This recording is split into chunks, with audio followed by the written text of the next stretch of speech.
환경이 중요하고 계기라는 것이 중요하다. 중학생 때 한 친구가 학원에서 새벽 일시까지 자습을 했다고 했다. 나는 밤 9시면 자는 아이였기 때문에 겪어본 적이 없는 시간이었다. 환경이 중요하고 계기가 중요하다고 생각이 드는 게 그 친구 덕분에 새벽 일시까지 공부할 수 있는 세계도 있구나라는 것을 알게 되었다. 그 친구가 아니었으면 나는 그런 세계가 있는 사실조차 모르고 지냈을 것이다. 내가 공부를 많이 하고 지속적으로 열심히 하면 성적이 계속 쭉쭉 오를 줄 알았는데 문제가 생겼다. 성적이 안 올라요. 중학교 1학년 겨울부터 2학년 말 때까지는 했던 공부는 공부가 아니었고 공부하는 습관을 배운 거고 단순히 암기만 했었다. 사실은 공부를 잘하는 게 아니죠. 아, 내가 더 이상 텍스트를 읽을 능력이 없으면 공부를 할 수 없겠구나. 그러고 나서 중학교 2학년 겨울방학 때 모든 공부를 접었다. 접고 나서 제가 3달 동안 딱 뭐만 했냐면 제가 읽을 수 있는 책을 싹 다 읽었다. 중3 때 겨울방학 동안 읽었던 책이 국어책, 영어책 싹 다 포함해서 200권 정도 된다. 하루 종일 책만 읽었다.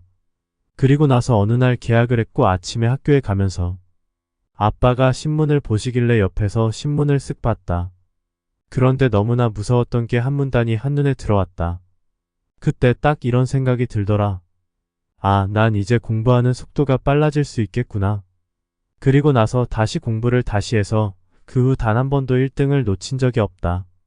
사고를 고친다는 것 자체가 너무 힘들다. 사고의 전환이 있으려면 사고가 바뀌기 위해서는 계기가 있어야 하고 그 계기에 따르는 경험이 있어야 하고 나름의 이유가 있어야 되고 누군가 도와주는 도움이 있어야 한다. 너무 지금 마음을 급하게 먹으면 안 된다. 천천히 공부를 하시되 너무 욕심을 부리지 마라. 처음에 배울 때 1부터 100까지 다 알아내는 것은 거의 불가능하다 보면 된다. 태도라는 것 자체는 쉽게 변하지 않습니다. 여러분 나름 공부하는 스타일이 있을 겁니다. 그 스타일은 절대 쉽게 바뀌지 않습니다. 이것을 한 번에 바꾸려 하면 안 되고 서서히 바꾸려 노력해야 합니다. 여러분이 나중에 대학을 가고 직장을 가고 취업을 할 때는 학벌이라는 것 자체가 크게 중요하지 않을 수 있다. 학벌보다는 능력이 더 중요하다. 그 능력은 여러분이 살아가는 시기에는 사고력인 것 같다. 책을 많이 읽으시고 스스로 생각을 해서 스스로 그 의견을 뱉어낼 수 있어야 한다. 오늘부터 책을 많이 읽으려 하지 말고 내가 어떻게 읽어야 되는가를 고민하는 게 맞을 것 같다. 그리고 모든 텍스트를 읽는 것을 즐겨라. 기본적으로 근성을 좀 기를 필요가 있다. 아, 결국엔 계속 페달질을 하는 게 맞구나. 단, 사람은 쉽게 바뀌지 않는다는 걸 항상 전제로 하고 사람이 쉽게 바뀌지 않으면 영원히 똑같나요? 그게 아니에요. 계속 페달질하면서 원동력을 쌓는 거고 체력을 계속 기르는 거다. 그러다 보면 너도 모르는 순간에 앞으로 네가 가고 싶은 방향으로 갈 수 있다는 거지. 일단은 그냥 가는 게 맞다. 너무 초반부터 계획을 무리하게 세우거나 장대한 계획을 세워놓으면 실행이 안 될 수 있기 때문에 거기서 오는 패배감이 클 수가 있다. 조금씩 바꿔나가야 한다. 스스로에게 보상도 굉장히 잘 해줘야 한다. 핵심만 다시 전달하면 작년의 나랑 올해의 나는 사람은 바뀌지 않아요. 사람 자체는 똑같은데 내가 조금 더 페달질을 하고 안 하고에 따라서 이게 언제 원동력을 가질지 모르기 때문에 일단 열심히 하자. 현우진 강사의 말입니다. 1. 환경과 계기의 중요성을 한 번 더 깨닫습니다. 특히 자신의 주위에 어떤 사람이 있느냐가 인생에 얼마나 큰 영향을 미치는지 알 수 있습니다. 주위를 좋은 사람들, 자신보다 인성이나 능력이 더 나은 사람들로 채우세요. 환경은 내게 가르침과 자극을 주고 배울 수 있는, 변화할 수 있는 계기를 마련해 줍니다. 내가 한 번 더 행동할 수 있게끔 동기를 부여해 줍니다. 이것은 우리가 성장하고 성공할 수 있는 가장 빠르고 효과적인 방법 중 하나입니다. 이 점은 제가 블로그 이웃님들로부터 생생하게 경험하고 있습니다. 다양한 생각과 의견, 감정을 접하여 저의 사고와 감정의 폭도 넓어지고 확장이 됩니다. 다들 열심히 치열하게 사시는 모습에 자극을 받아 저 또한 더 최선을 다하게 됩니다. 조급함, 조바심, 욕심을 버려야 합니다. 무엇이든 처음부터 잘할 수는 없습니다. 처음부터 모든 걸 알 수는 없습니다. 모든 일을 그르치는 가장 큰 이유는 조급함, 조바심, 욕심입니다. 급할수록 서두르지 말고 천천히 가야 합니다. 3. 앞으로의 시대는 AI 인공지능 시대, 디지털 시대, 4차 산업혁명 시대, 모든 영역의 경계가 허물어지는 융복합의 시대입니다. 이러한 시대에는 학벌보다 능력이 중요합니다. 이 능력은 사고력을 의미합니다. 사고력은 생각을 깊게 하여 올바른 판단과 결정을 내리는 것을 말합니다.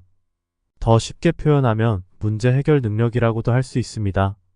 사고력을 기르기 위해서는 책을 많이 읽고 스스로 생각하고 그것을 말할 줄 알아야 합니다. 여기서 말이란 입으로 내뱉는 말은 물론이거니와 글로도 말을 할 줄 알아야 합니다. 즉 글쓰기도 잘할 줄 알아야 합니다. 매일 책을 읽고 짧게라도 글을 쓰는 습관을 들이는 게 좋습니다. 책에 대한 느낀 점이나 생각을 써봐도 좋고 필사를 해도 좋습니다. 꾸준히 하다 보면 글 쓰는 게 늡니다. 팀 페리스의 타이탄의 도구들에는 다음과 같은 내용이 나옵니다. 글의 명확성이 곧 사고의 명확성을 나타내는 지표라고 굳게 믿는다. 디지털 시대가 발전하면 할수록 글 쓰는 사람이 기회를 얻게 될 것이다. 오늘날 큰 성공을 거두는 사람들 모두는 말하기와 글쓰기에 탁월한 실력을 갖추고 있음을 우리는 어렵지 않게 발견한다. 4. 근성, 끈기, 인내심, 지구력, 인내력, 꾸준함이 중요합니다.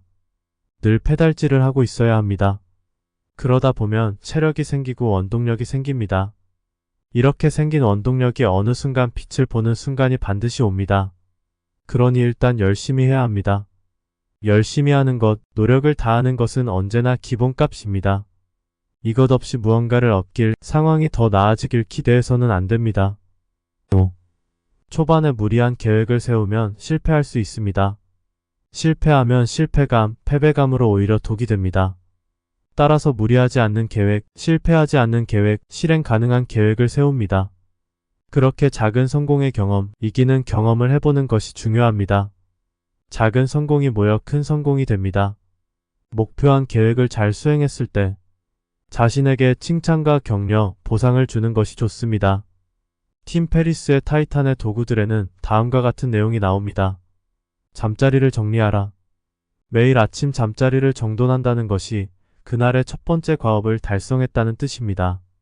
작지만 뭔가 해냈다는 성취감이 자존감으로 이어집니다. 그리고 또 다른 일을 해내야겠다는 용기로 발전합니다. 하루를 마무리할 무렵이 되면 아침에 끝마친 간단한 일 하나가 수많은 과업 완료로 바뀌게 됩니다. 이런 내용도 나오죠. 무슨 일을 하든 간에 목표는 낮게 잡아라.